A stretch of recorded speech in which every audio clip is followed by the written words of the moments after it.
I'm Paul Brown. I'm by training and discipline a clinical and an organizational psychologist.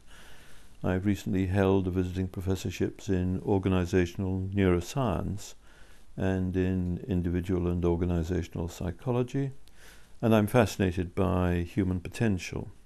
For the last 10 years I've been working as an executive coach, and particularly fascinated by the enormous amount of new information that's coming out about how the brain works from neuroscience labs around the world. But one of the curious things about the neuroscientists is that they're not fundamentally interested in human beings, they're interested in the brain. And those of us who practice as executive coaches are profoundly fascinated by human beings.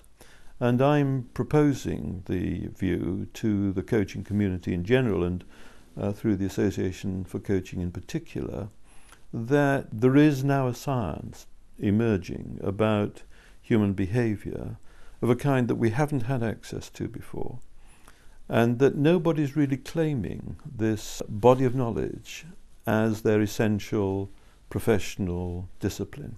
And I'm saying to the coaching community, come on coaches, there's a great opportunity to actually put a body of knowledge that underpins practice into the coaching profession. Because coaching has developed essentially as a practice, not as a knowledge base. And if we could put a knowledge base underneath the practice, then we've got something that I think can have a profound impact upon the way organizations think about human beings and how they understand how to really get the best out of human beings by creating the conditions under which human beings both flourish and give of their best. And so here we are with the Association for Coaching, proposing that as a real banner waving that we want people to come and gather around. The word neuroscience is by and large not very familiar to most coaches, and there are variants of it. There's neuropsychology, there's neurobiology. There are a whole number of new phrases and words beginning to appear in the coaching community. Neuroscience is about the study of the brain. How does the brain work? And it's only become possible to begin to get a grip on this in the last 25 years as MRI scanning has developed. The capacity to begin to take pictures of the brain in real time. That's to say, while the brain is working, to be able to create images of how energy is flowing around the brain. We know that in all sciences, once you can get good pictures, you can begin to ask stronger and more penetrating kinds of questions. So if you think of the time at which X-rays first appeared at the beginning of the 20th century, doctors could begin to see inside the body. At the time that amazing cameras start tracking the universe and you can get telescopes in space, you can begin to ask questions about the universe and can begin to see what's happening. Well, in the 20th century, psychology really had very little capacity to get inside the brain.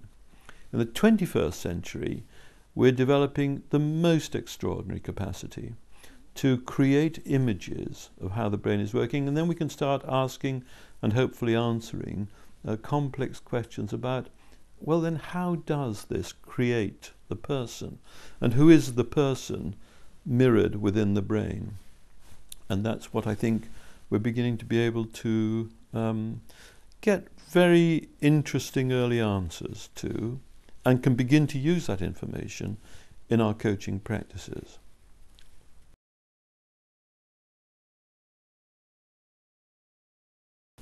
People often ask the question, why is neuroscience important for coaches and coaching? Well, in part, it's just a propositional view that I have, which is if we're going to develop a profession which is a knowledge-based profession, it will be able to change and adapt and grow as knowledge systematically grows in a way that if it's just a practice-based profession, we won't be able to do that. Because in practice-based professions, All you can get is one person says, well, I do it this way, another person says, I do it this way, this works for me, that works for me.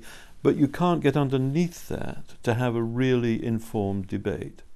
Whereas if you've got a knowledge-based profession, what we know in the West is that the accumulation of knowledge, which is tested and tried, and you've got an experimental base to it, when you take that into the applied field, you can begin to develop the methods by which that knowledge is used.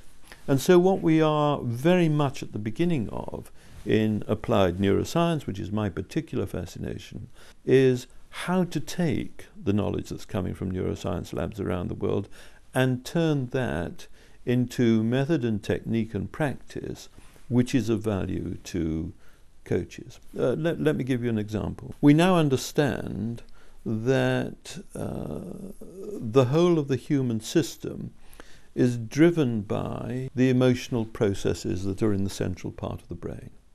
It is the emotions that create the energy pathways and the energy flow inside the brain, and that nothing happens in the brain without it being attached at some level to the emotional system. Now, that shifts us hugely away from the Western mind-body dilemma that Descartes first introduced, though I think Descartes would be horrified about the way mind and body got split. He was struggling to define how the whole of the human system worked and was beginning to make the early propositions for what were experimental science, experimental philosophy, as it was called at the time. But we did get stuck in the 19th and 20th centuries with the idea that mind and body were somehow different, and what we were really controlled by was the capacity to think, that mind was more important than body. And so we adopted a position in which we started to ignore what our bodies told us or what our feelings told us in favor of some kind of control mechanism, which was cognitive.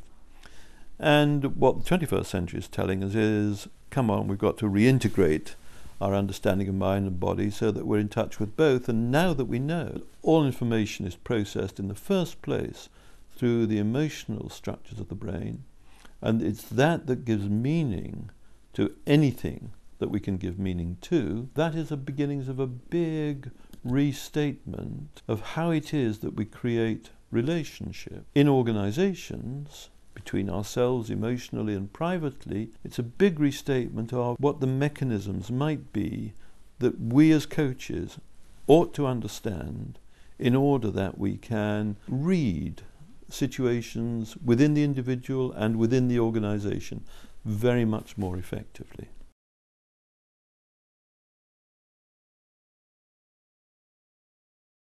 How would a coach begin to think about using neuroscience in such a way that they began to realize over several months, I've shifted the way I understand what I'm doing? When I talk to coaches and in my own supervision of coaches, what I'm very conscious of is that the coach brings to the coaching experience their own life experience as the way of making sense of what is happening to the coachee or the client. Now, that's absolutely fine. Of course, all we can bring at one level is our own life experience. And many coaches have got very high level experience in organizations and can read what's happening inside organizations very well, but it doesn't form the basis of real debate professionally. It forms the basis of individual practice, but not of the growth of knowledge.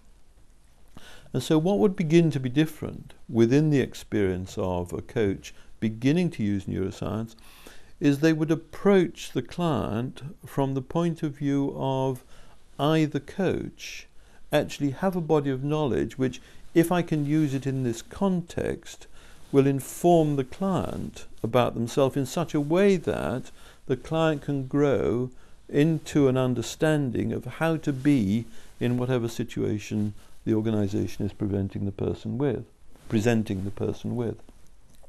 I mean, let me make a very simple analogy. If, as an individual, you go and consult a solicitor, you want that solicitor to have a framework and a body of knowledge which is within what is known about the law. And it's no good if you just go and see a solicitor who has their own idiosyncratic ideas about how things should be and is taking a position which is their own individualistic position, which is not within the community of lawyers. The same if you go and see a doctor. You may, of course, want a second opinion from a different doctor because you're not entirely satisfied, but you are talking with people among whom there is a body of knowledge which is the reference point by which you can arrive at next stage solutions. And the difference for a coach in beginning to use neuroscience as the basis of their practice and the knowledge that's coming from the neurosciences is that the coach themselves begins to feel, I know where I am going. I can be the guide to this person, not just out of my own life experience, but because I've got a body of knowledge which informs the conversations that I have, the dialogue that I enter into. Let me talk about one specific area which is quite a bone of contention among the coaching community, which is about what is the difference between coaching and therapy. The fact of the matter is that most of the techniques that are taught in coaching programs derive originally from various forms of psychotherapy. Now, many coaches say, look, what I'm concerned about is the present and the future. What therapy is concerned about is the past. That seems to me to be such an artificial distinction, because the person who comes, the coachee, the client, is the presenting past. We have nothing but the accumulation of experience.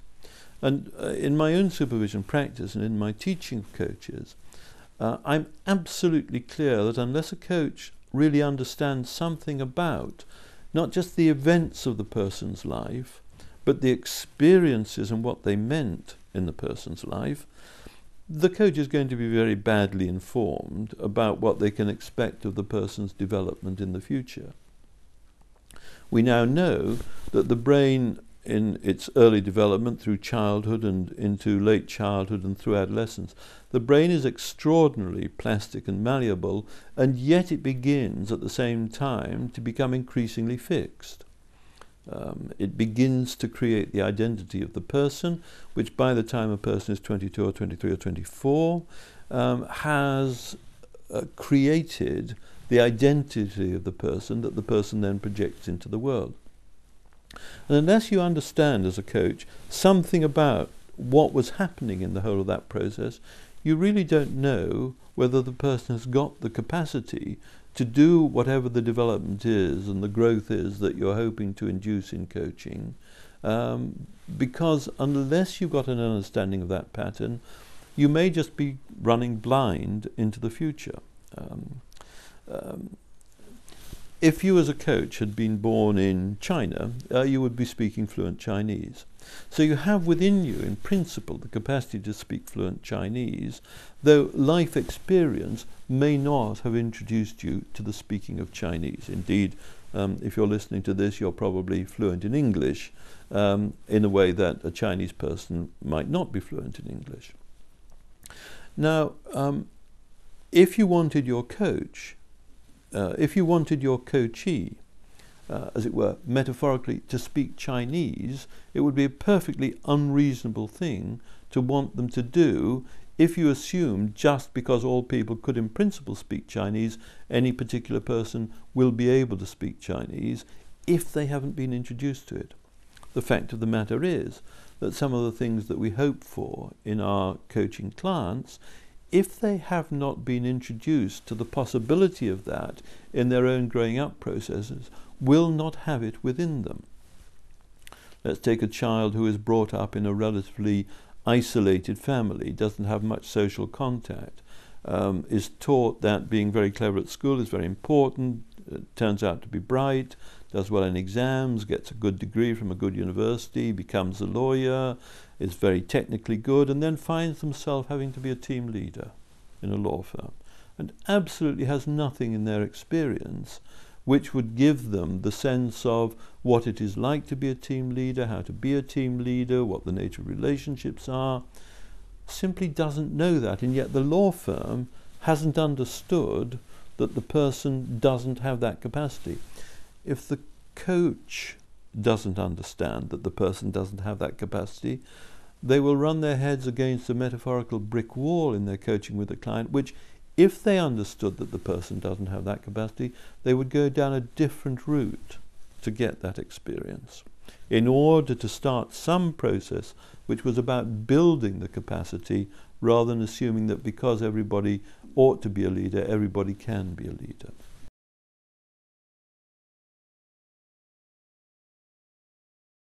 With a colleague called Virginia Brown, who happens to be no relation except as a colleague, we developed an approach called neurobehavioral modeling, which is specifically designed to give coaches a structure by which they can begin to understand what it is the person is saying in terms of the way that person's brain is working, in order that in the context of the coaching relationship, the coach can facilitate the process of the brain relaxing into the state in which it will itself begin to create the changes that are necessary.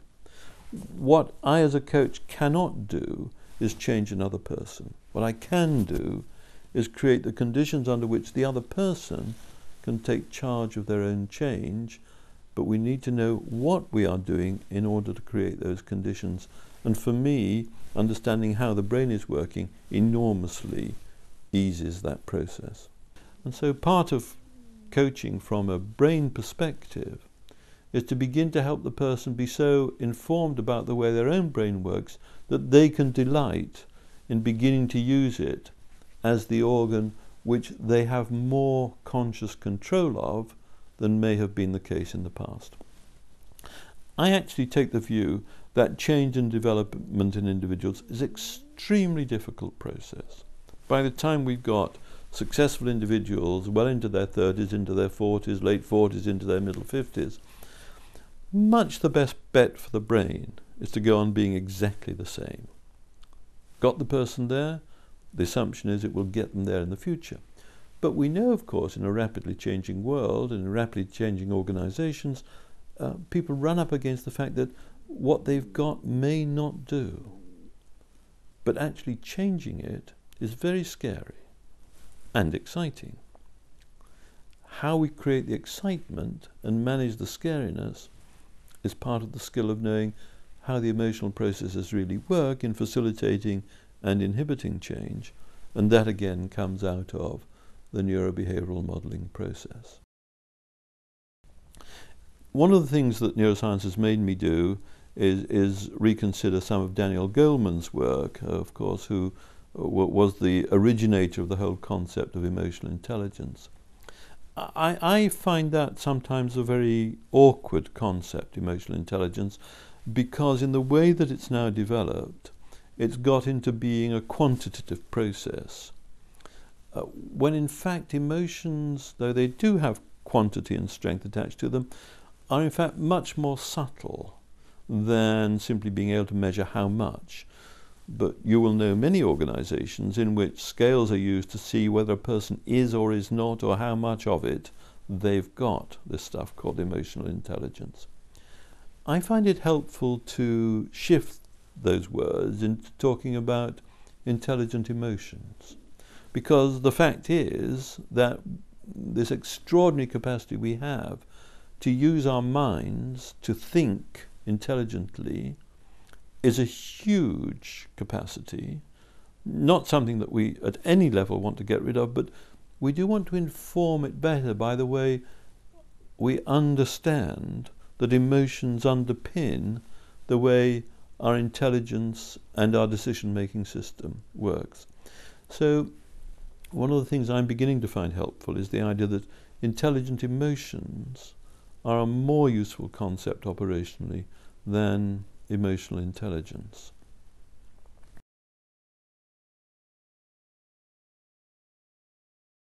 Now that we're beginning to get a very much better fix on the person in organizations, one of the understandings that's coming from that is that the brain is the master controller of the energy system within the body.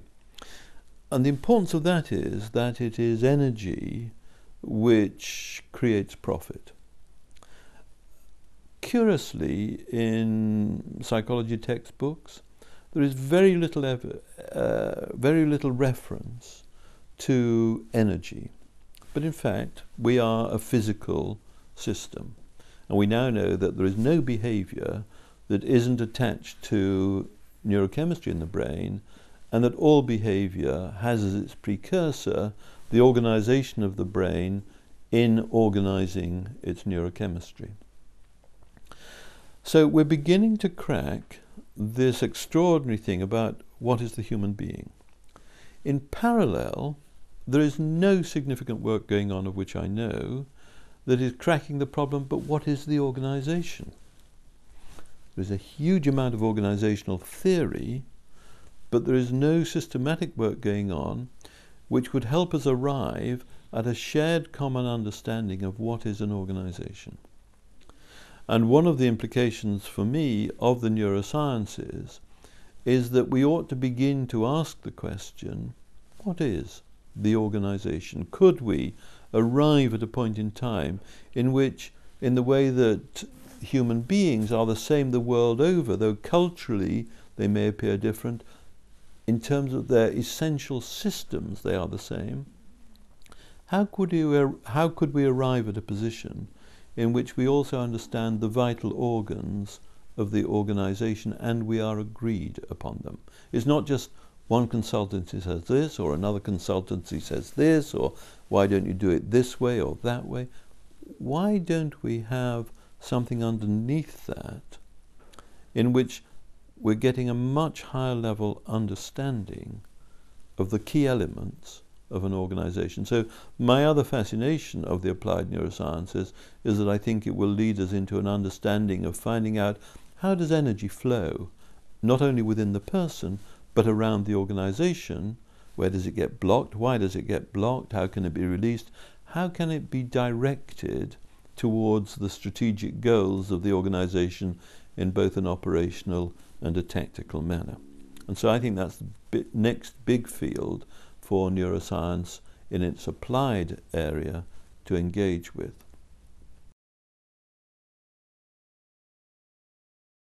People ask me, well, you know, if I were to start using this stuff called neuroscience in my coaching practice and learn enough about the way the brain works in order to begin to use it, what would be your sort of top tips about what I should do with it? The first thing is learn to tolerate large amounts of silence. What you will hear in silence between people is very much more important often than asking lots of questions. That's the first thing. The second thing is to absolutely understand that all you bring as a coach into a coaching session is your capacity to so form a relationship with the other person that the other person's brain does all the work that needs to be done.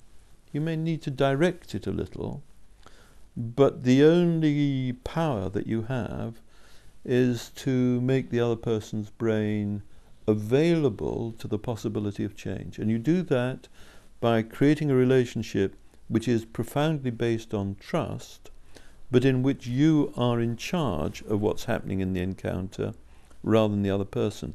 But the mechanisms of being in charge are based upon your own sense of your capacity to trust where you are going, and you've got rid of all your own performance-related anxieties.